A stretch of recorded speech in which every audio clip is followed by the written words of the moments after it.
friends, welcome to the Tech Design channel. So friends, today I will talk about ASUS GeForce RTX 4080 Noctua graphics card. So friend, ASUS has announced the Noctua graphics card, and friend, the new Noctua graphics card will utilize the same color scheme as the processor, a mix of brown and beige color and a signature color of the Austrian cooling company Noctua. And friend, ASUS confirmed that the new RTX 4080 model will feature the same fans as the processor, which is NF-A12x25 PWM fans, and this card will support 0 decibel mode, and it should be the quietest card in this class.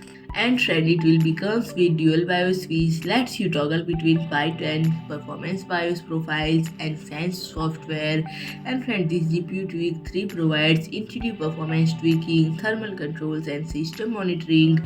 And friend, the company has thus far released only one picture of the new card, but it is easy to see that the card will list quad slot design, and there is no word on other models here, such as the just announced RTX 4070 Ti or AMD RX 7900 variant for a change. So friend, if you like my video, please do like, share and comment, and don't forget to subscribe my channel and press the bell icon.